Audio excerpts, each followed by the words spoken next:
खंजीर है, जिसने हमारे नबी पर ये उंगली उठाई, जुबान दराजी की, जिस तरह के लफ्ज़ उसने अदा किए, तो नबी का कुछ नहीं बिगड़ेगा, लेकिन ये उसका बिगड़ेगा, तबाह बर्बाद हो जाएगा। उसका चेहरा खंजीर की तरह, इतना भैंस की तरह फूल जाए, जैसे मरा खंजीर मर जाता है, फूल जाता है। लिहाजा मैं तमाम भाई बहनों से और तमाम इंसानों से, इंसान परस्त जितने भी हैं, मैं उनसे मेरी गुजारिश है कि जो वीडियो उसने डाला है वो वीडियो को ज़्यादातर ना फैलाया जाए, बल्कि उसको सुना भी ना जाए, क्योंकि सुनने में भी हमारे ईमान का ख़तरा है। इसलिए जो सुन लिया गया उस पर जो भी आपको कहना है, जो भी हमें आंदोलन करना है, एक दायरे के अंदर रह के हमें करना, जो भी कानूनी कार्रवाई करनी है।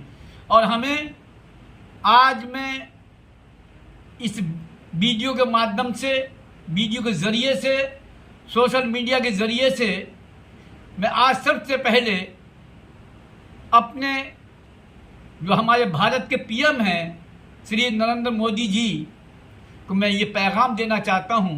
इस वीडियो वहाँ तक पहुँचे, सोशल मीडिया के ज़रिए से उनके फेसबुक पे पहुँचे, उनको ये पहुँचना चाहिए। आज वो मेरी बात सुन लें, क्योंकि मैं नरेंद्र मोदी साहब को अच्छी तरीके से जानता हूँ। उन्होंने शुरू से फ़कीरों के पास रहे, सूफी संतों के पास रहे, उनको दीन का भी मालूम है। हम सन 2016 में जब कॉन्फ्रेंस हुई, सूफी कॉन्फ्रेंस, तो विज्ञान भवन में जो प्रोग्राम हुआ, वहाँ पर श्री मोदी जी वहाँ गए और वहाँ उन्होंने स्पीच दी, जो तकरीर की, 1.25 घंटे की तकरीर थी। कुरान इंग्लिश में उन्होंने कुरान पढ़ा और कुरान के तर्जुमे के साथ उन्होंने बयान किया, और उन्होंने कहा कि अल्लाह के नाम 99 नाम अल्लाह के हैं और 99 नाम नबी के हैं।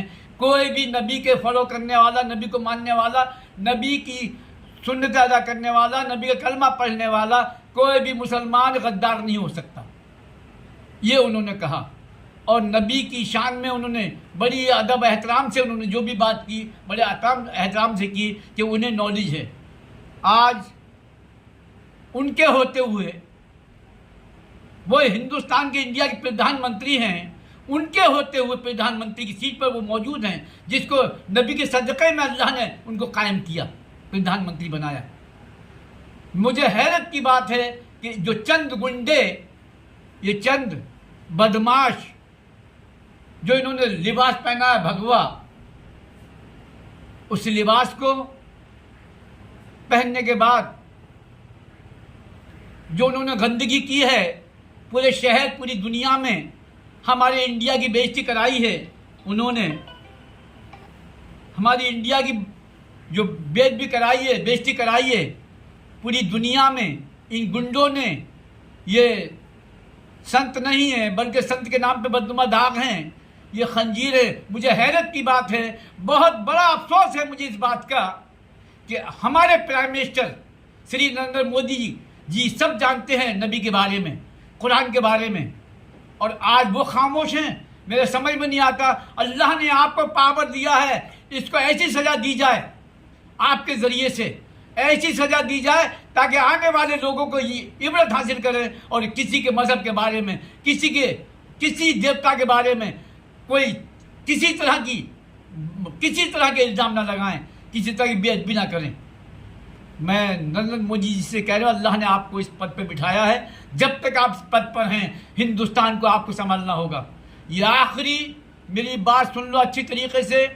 पता नहीं किस वक्त क्या हो, कल किसने देखा है, कल तुम रहो या ना रहो, आज अल्लाह ने वो तुम्हारे हाथ में ताकत दी है कि आप ऐसे समाज के दुश्मनों को, हमारे देश के दुश्मनों को, जो नबी की शान में गुस्ताई करें या किसी मजहब की शान में गुस्ताई करें, ऐसे लोगों को सजा ऐसी दी जाए ताकि जिंदगी भर ना निकला और इसको फांसी दी जाए नरसिंहानंद को। मैं श्री नरेंद्र जी आपसे कसदन तरीके से कह रहा हूँ कि आप बहुत अच्छे हैं, आपको अल्लाह ने नवाजा है, इल्म से नवाजा है। आपको अल्लाह ने, कभी आपने सोचा भी नहीं होगा कि आप पीएम बनेंगे पूरे हिंदुस्तान की, पूरे इंडिया की आप पैरवी करेंगे, पूरी इंडिया को लेके चलेंगे। आप कभी ज़िंदगी में नहीं सोचा होगा ये आपने, अल्लाह ने आपको दिया। हमने बड़ी दुआएं की, हमें रोहतक बुलवाया गया जब आप मुख्यमंत्री थे। हमें ये उम्मीद नहीं थी आपसे कि अगर नबी की शान को गुस्ताखी करो आप खामोश रहेंगे।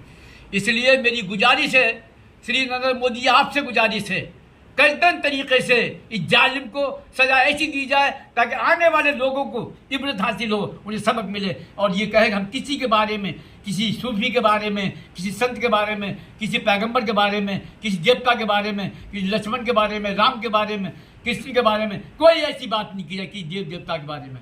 यह आपको करना होगा, हर हाल में करना होगा, वरना आप जानते हो अल्लाह का अजाब जब आता है, ये आपको ये मालूम है, आपको आप सब जानते हैं, इंग्लिश भी जानते हैं, उर्दू भी जानते हैं, अरबी के बारे में भी जानते हैं, कुरान को पढ़ा है आपने, इंग्लिश में पढ़ा है कुरान, ये आप जानते हैं। मैं खासदन तरीके से कह रहा हूँ। और आपने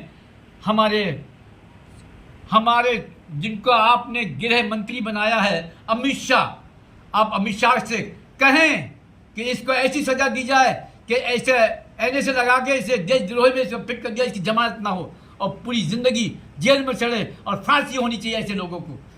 मैं अमित शाह से भी गुजारिश करता हूं कि आपको अल्लाह ने गृह मंत्री बनाया, पूरी इंडिया की पुलिस आपके हाथ में दी अल्लाह ने, ये कानून आपके पोस्ट दी है। आपको एहसास नहीं इस बात का, आप खामोश है कि इतना बड़ा मसला हो गया। आज कई साल से चल रहा है मामला, हिंदुस्तान की, हमारी इंडिया, हमारी भारत की कितनी बड़ी बेइज्जती हो रही है बाहर देशों में। यह आपको मालूम नहीं, चंद लोग जिस तरह की बातें करते हैं आपको, ये जब आपके हाथ में पावर है। मैं कसदन तरीके से श्री नरेंद्र मोदी जी आपसे कह रहा हूँ और मैं गृह मंत्री जी आपसे अमित शाह आपसे कह रहा हूँ, कसदन तरीके से पे इनको लगाम लगाई जाए। ऐसा कोई मसला नहीं होना चाहिए। हमारे देश में अमन चैन होना चाहिए और अमन चैन आप ही करा सकते हैं, कोई नहीं करा कि आपके हाथ में पावर दिया अल्लाह ने, वरना आप जानते हैं कि